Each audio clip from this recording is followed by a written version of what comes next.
Hello दोस्तों, golden physics में आपका स्वागत है। हम आज करेंगे न्यूटन्स लॉ ऑफ मोशन की क्वेश्चन।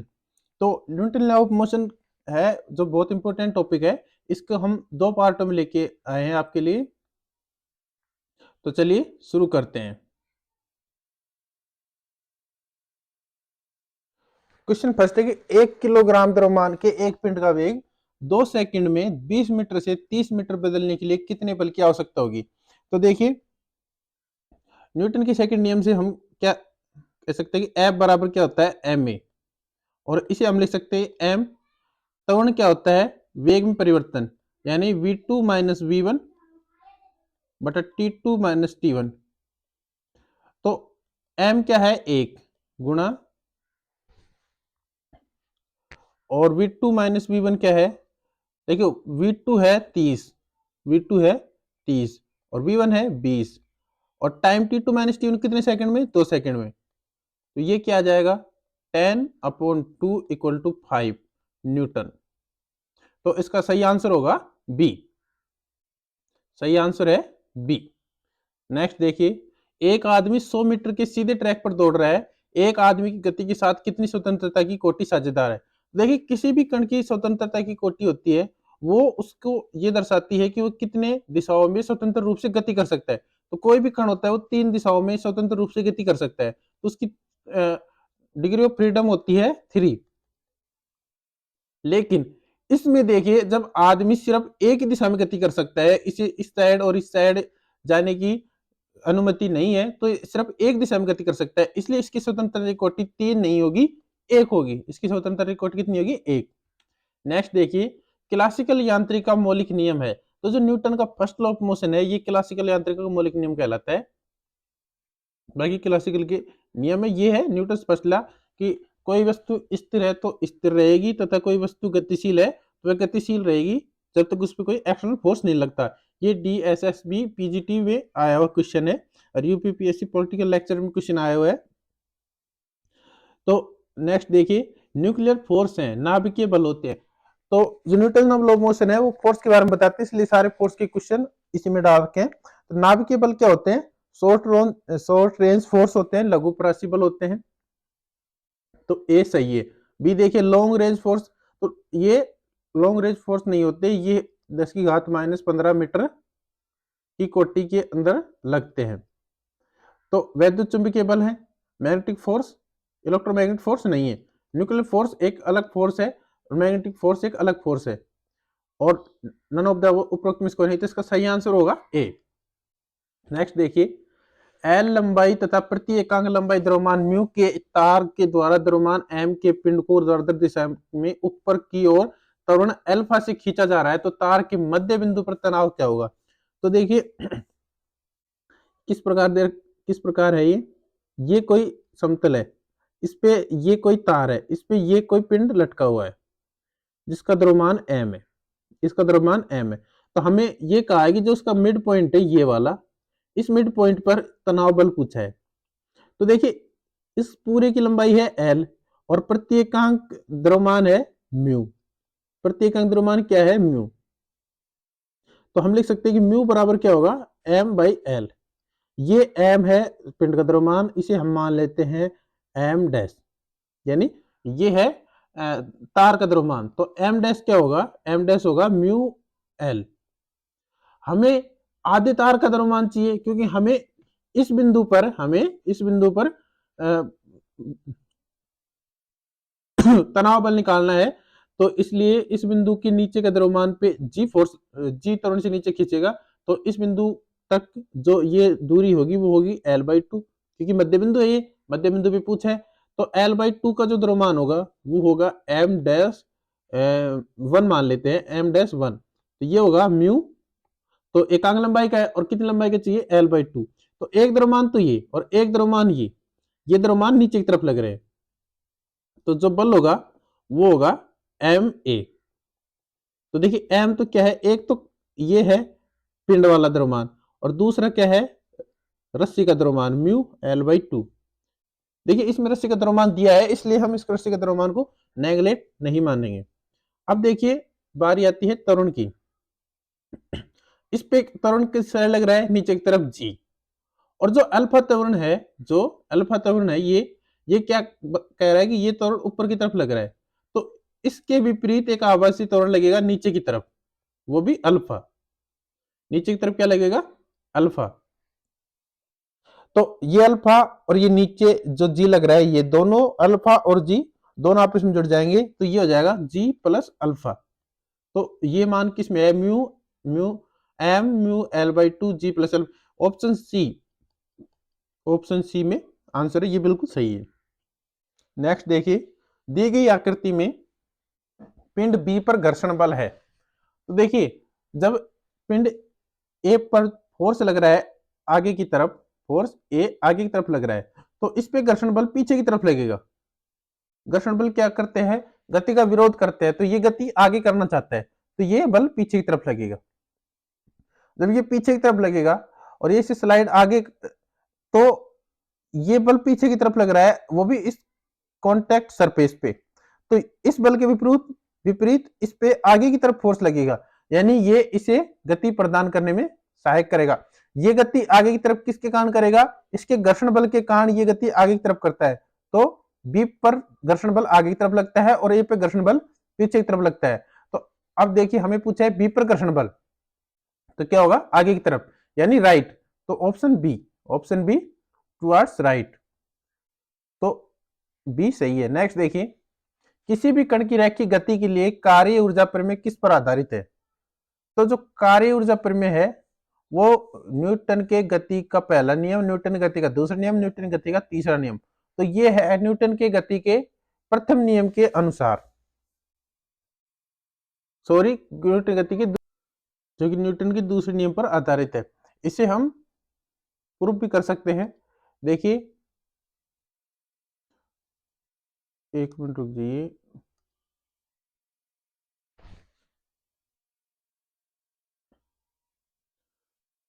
तो इसे हम प्रूफ करते हैं। एक मिनट, स्लाइड रुक गई।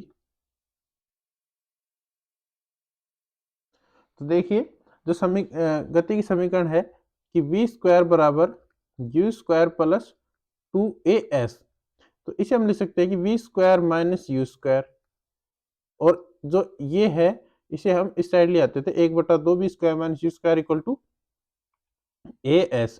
यदि हम इसे m से गुणा करें तो 1/2 m v square minus u square equal to m a s. तो 1/2 m v square minus u square, और ये हो गया एफ। ये तो क्या है? न्यूटन के दूसरे नियम से क्या लिख सकते हैं? एफ बराबर एम ए, और ये हो गया एस। तो इसे हम लिख सकते हैं कि 1/2 m v square minus u square equal to डब्लू। डब्लू क्या होता है? किया गया कार्य। तो गतिज ऊर्जा का जो परिवर्तन है वो कार्य के रूप में होता है, यही कार्य ऊर्जा प्रमेय है। नेक्स्ट देखिए, कि असत्य कथन को चुनना है। तो फर्स्ट है कि घर्षण दो संपर्क पृष्ठों के बीच अपेक्षित गति का विरोध करता है। बिल्कुल सही है कि जब दो पृष्ठ आपस में अपेक्षित गति करती है, ये इस साइड, ये रुका हो, ये चल रहा हो, तो इनके बीच घर्षण बल लगता है। यदि दोनों ही विवेक से चल रहे हो, तो इनके मध्य कोई घर्षण बल नहीं लगेगा। नेक्स्ट देखिए, घर्षण बल संपर्क बल का संपर्क पृष्ठों के उपनिष्ठ स्पर्श रेखा के अनदिश घटक है। ये बिल्कुल सही है। नेक्स्ट देखिए, कि स्थैतिक घर्षण समुपस्थित अपेक्षित गति का विरोध करता है और यह सदैव पृष्ठों के संपर्क क्षेत्र पर निर्भर करता है। तो जो ये बात है घर्षण बल के लिए स्पेशल है कि संपर्क क्षेत्रफल पर निर्भर करता है, तो ये संपर्क क्षेत्रफल पर निर्भर नहीं करता। घर्षण बल संपर्क क्षेत्रफल पर निर्भर नहीं करता, क्योंकि ये है होता है एफ एस बराबर होता है म्यू एस एम जी। तो ये संपर्क क्षेत्रों पर, संपर्क जो क्षेत्रफल है उस पर निर्भर नहीं करता। इस पे कई बार क्वेश्चन आ चुका है, ये आरपीसी में आया है और भी आ चुके हैं। नेक्स्ट देखिए, गतिक घर्षण वास्तविक अपेक्षित गति का विरोध करता है और यह पृष्ठों के संपर्क क्षेत्रफल निर्भर नहीं करता। तो ये सही है, निर्भर नहीं करता और अपेक्षित गति का विरोध करता है। नेक्स्ट देखिए, एक छात्र एक जेट विमान को पूर्व से पश्चिम की ओर जाते हुए देखता है। जब विमान उसके सिर के ऊपर होता है तब उसे विमान की ध्वनि क्षैतिज से 60 डिग्री के कोण पर पूर्व से आती हुई सुनाई देती है। यदि ध्वनि का वेग भी है तो जेट विमान का वेग होगा। तो देखिए जो विमान है वो पूर्व से किस साइड जा रहा है, पश्चिम से, पश्चिम की ओर, ये तो पूर्व से पश्चिम की ओर विमान गया। और छात्र क्या है, इसके जस्ट नीचे है। जब छात्र के जस्ट ऊपर यहाँ विमान होता है तो क्या बोल रहा है कि जब विमान उसके सिर के ऊपर होता है तब उसके विमान की ध्वनि 36 से 60 डिग्री के कोण पर, तो ये साइड जा रहा था जब इसके सिर के ऊपर है, तो ये जो क्षैतिज है इससे 60 डिग्री के कोण पर, इसको हम जब मिलाते हैं तो ये 60 डिग्री, तो ये 60 डिग्री के कोण पर आती हुई सुनाई देती है। तो किस वेग से, v वेग से ध्वनि सुनाई देती है जब ये जस्ट इसके ऊपर होता है। तो देखिए हमें निकालना है जेट विमान का वेग, तो जेट विमान का वेग निकालेंगे तो ये क्या हो जाएगा, v cos 60, और v cos 60 का मान क्या है, 1/2, ये क्या होगा v/2, तो इसका सही आंसर क्या होगा डी, v/2। नेक्स्ट देखिए 10 न्यूटन का बल किसी कण पर ऊर्ध्वाधर ऊर्ध्व दिशा में कार्य करता है और नीचे की दिशा में 5 मीटर की दूरी से विस्थापित होता है, तो किया गया कार्य। देखिए जो बल लग रहा है F वो है 10 न्यूटन, किस साइड, ऊपर की साइड, और जो विस्थापन हो रहा है वो है नीचे की दिशा में, जो विस्थापन है S क्या है 5 मीटर, कौन सी दिशा में, नीचे की तरफ। यदि ये प्लस है तो ये हम इसे माइनस मान सकते हैं। हमें पूछा है किया गया कार्य होगा। देखिए यूके पीएससी लेक्चर में आया हुआ है, मेंस में 2020 में आया है। तो जो कार्य होगा वो होता है बल गुणा विस्थापन, तो 10 न्यूटन ऊपर की तरफ और विस्थापन कितना हुआ -5, तो कितना आ गया -50 जूल, -50 जूल। तो देखिए इसमें दोनों आंसर है -50 और +50, तो इसका जो सही आंसर होगा वो होगा -50। किया गया कार्य ऋणात्मक होगा, क्यों, क्योंकि ये बल के विपरीत दिशा में विस्थापन हो रहा है। नेक्स्ट देखिए एक 60 न्यूटन का कैरेट खुरदरी सतह पर स्थित है, इस पर 21 न्यूटन का क्षैतिज बल लगाया गया है। यदि घर्षण गुणांक μh 0.5 और म्यू के बराबर 0.4 हो तो क्रेट पर घर्षण बल का परिमाण है। तो देखिए जो घर्षण बल होता है, जो घर्षण बल होता है वो होता है Fs बराबर μs mg, तो μs का मान कितना है 0.5 और mg की वैल्यू कितनी दे रखी है 60 न्यूटन, ये कितना आ गया 30 न्यूटन। लेकिन इस पर बल कितना लग रहा है 21 न्यूटन, ये कोई सतह है, इस पर ये कोई पिंड रखा है, इसका भार कितना है 60 न्यूटन, ये भार है 60 न्यूटन नीचे की तरफ, और ये गुणांक दे रखा है 0.5 है, और इस पे बल लग रहा है वो है 21 न्यूटन। तो देखिए जो घर्षण बल है इसकी जो मान होता है वो हमें हमेशा म्यू एस होता है, लेस देन होता है या इसके इक्वल होता है किसके, लगाए हुए फोर्स के, सॉरी ये एफ एस है, जो एफ एस है वो लगाए गए फोर्स के या तो बराबर होगा या उससे कम होगा, इससे ज्यादा नहीं होता। लेकिन अब हम कितना लगा रहे हैं 21 न्यूटन, तो इसका मतलब है कि ये जो एफ एस का मान होगा वो 21 न्यूटन होगा, वो 30 न्यूटन नहीं होगा। ये गति नहीं करेगा, ये गति तब करेगा जब 30 न्यूटन से ज्यादा बल लगाएंगे। तो इसका सही आंसर क्या होगा 21 न्यूटन, सही आंसर है 21 न्यूटन। ये आरपीएससी लेक्चर में आया 2020 में। ये देखिए आरपीएससी लेक्चर में फिर से यही क्वेश्चन रिपीट हुआ है, इसलिए मैं कह रहा हूँ कि क्वेश्चन रिपीट होते हैं। देखिए सेम वैसा ही है, बस इसका वैल्यू बदल दी गई है। तो ये देखिए एक बार, ये है कोई सरफेस, इस पे रखा है कोई पिंड, ये कोई है 40 न्यूटन का क्रेट खुरदरी सतह पर रखा है, इस पर 12 न्यूटन का क्षैतिज बल, तो ये 12 न्यूटन का क्षैतिज बल लगा दिया। अब देखिए आगे यदि घर्षण गुणांक म्यू 0.5, ये घर्षण गुणांक है, ये लिखते हैं 0.5 और म्यू के 0.4 गतिज घर्षण गुणांक है, लगने वाले घर्षण बल का मान। तो देखिए घर्षण बल का मान फिर से नहीं निकालेंगे, एफ एस बराबर क्या होगा म्यू एस एम जी, ये दे रखा है 0.5 और एम जी दे रखा है 40, तो ये आ गया 20 न्यूटन। और फोर्स कितना लग रहा है 12 न्यूटन।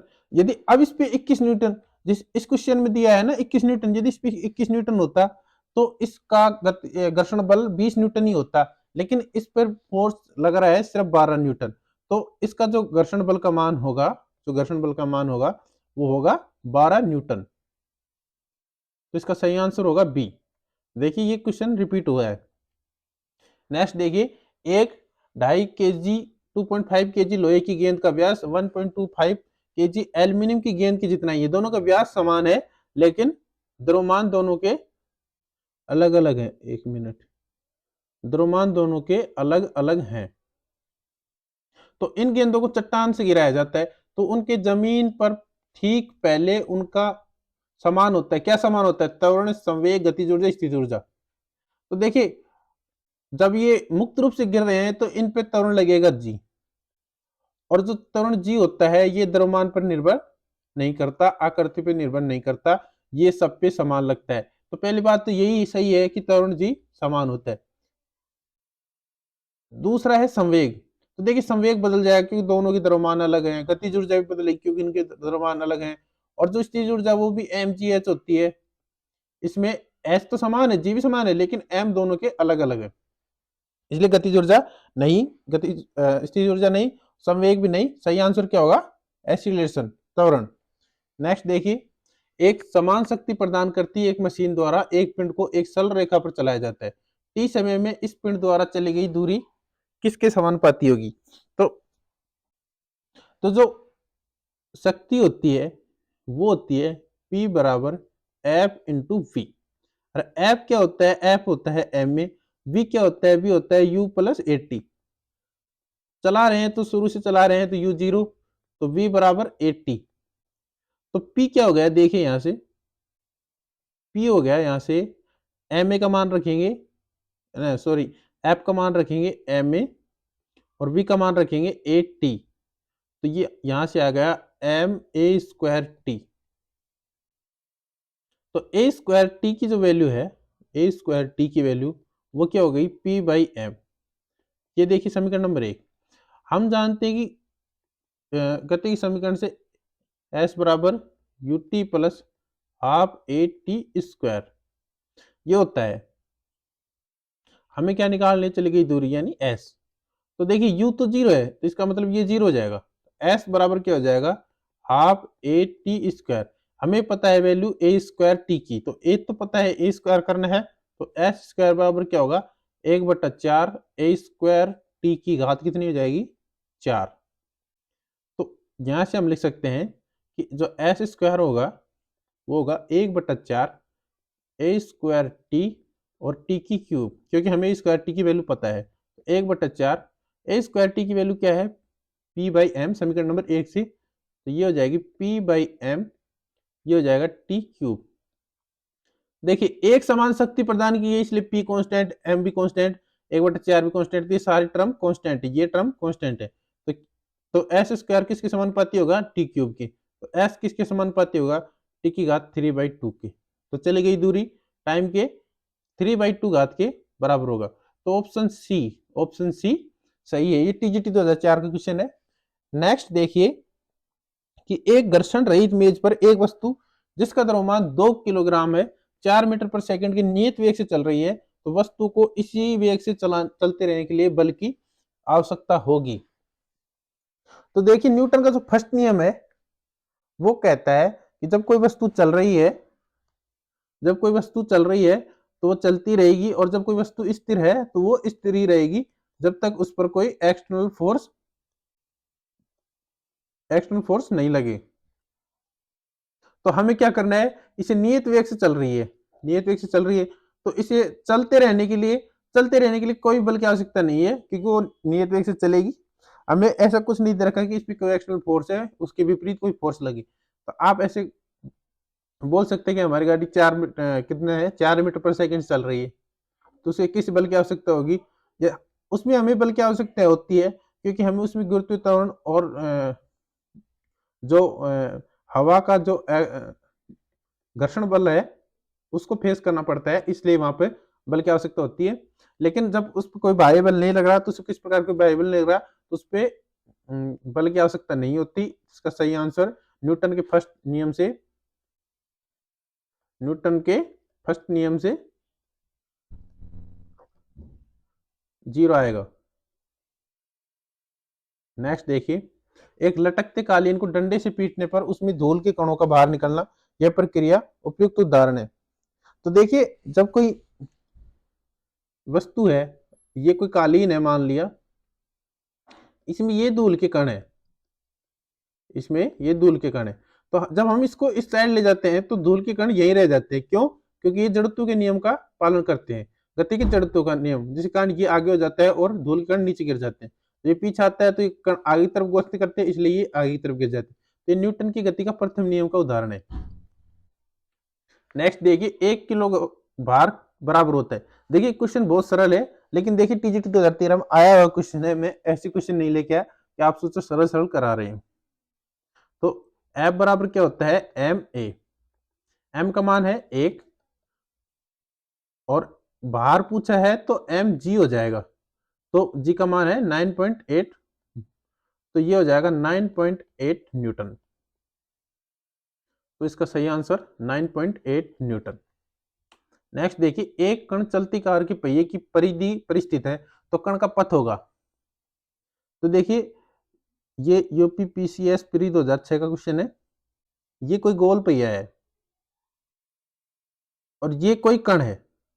जब ये गति करेगा, जब ये कोई गति करेगा तो ये इसके साथ साथ गति करेगा, लेकिन ये किस प्रकार गति करेगा, ये इस प्रकार गति करेगा, ये आगे जाएगा, फिर ये आएगा, फिर ये जाएगा, फिर ये आएगा, ये इस प्रकार की गति करेगा। यानी ये वृत्तीय गति भी करेगा और साथ में लीनियर मोशन भी करेगा। तो ये दोनों गति करता है, वृत्तीय गति भी और लीनियर मोशन भी। तो इसके कारण इसका पथ क्या होगा, साइक्लोइड होगा। तो ये डी आंसर सही है। सीधी रेखा में गति नहीं करता, क्योंकि ये परिधि पे है। यदि इसके केंद्र बिंदु पे होता ये तो ये सीधी रेखा में गति करता। दूसरा वृत्तीय, तो वृत्तीय तो करता है लेकिन साथ रेखीय भी करता है, पैराबोलिक नहीं करता। तो इसका सही आंसर है डी, यानी cycloid.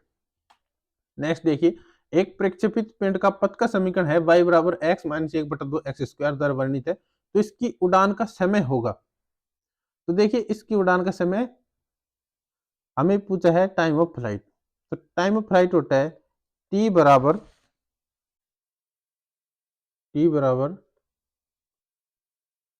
2u sine theta by जी।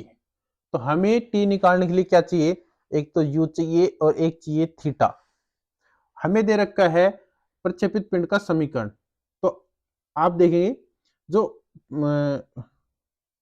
गति है प्रोजेक्टाइल मोशन, उसका जो समीकरण होता है वो होता है y बराबर x tan theta minus g x square upon 2u square cos square theta, ये होता है। जब हम इसको कंपेयर करेंगे तो आप पाएंगे x के साथ tan थीटा, यहां देखिए x के साथ क्या है 1, यानी tan थीटा इक्वल टू क्या आएगा 1, थीटा क्या आ गया 45 डिग्री। नेक्स्ट देखिए, जो माइनस की जगह माइनस है, एक्स स्क्वायर है, तो g upon 2u square cos square theta का मान हो जाएगा 1/2। इसका मान क्या हो गया 1/2। इसको सोल्व करेंगे तो ये आएगा 2g इक्वल टू आएगा 2u square cos square theta. तो 2 से 2 कैंसिल, और कोस स्क्वायर थीटा यानी कोस 45, और कोस 45 की वैल्यू कितनी होगी 1/2। कोस 45 की वैल्यू 1/√2 और इसके स्क्वायर 1/2। तो ये क्या हो जाएगा जी बराबर यू स्क्वायर 1/2। यहाँ से यू स्क्वायर की वैल्यू 2g और u की वैल्यू √2g, ये तो आ गई u की वैल्यू। तो अब देखेंगे t बराबर क्या होगा, t बराबर होगा 2, u की वैल्यू क्या आएगी √2g, और जो g है ये g, और जो साइन थीटा है वो साइन 45। तो t बराबर देखिए क्या होगा, ये 2 साइन 45 की वैल्यू रख लेते हैं 2, ये √2, ये √g, ये इसे हम लिख सकते हैं √g, और इसे हम लिखेंगे साइन 45 1/√2 से 1/√2 कैंसिल, रूट जी से रूट जी कैंसिल, क्या बचा 2/√g, 2/√g, आंसर सी। सी क्या है सही। ये DSSB-PGT। तो देखिए वीडियो बड़ा हो गया है, 25 मिनट का हो गया है, और भी देखेंगे।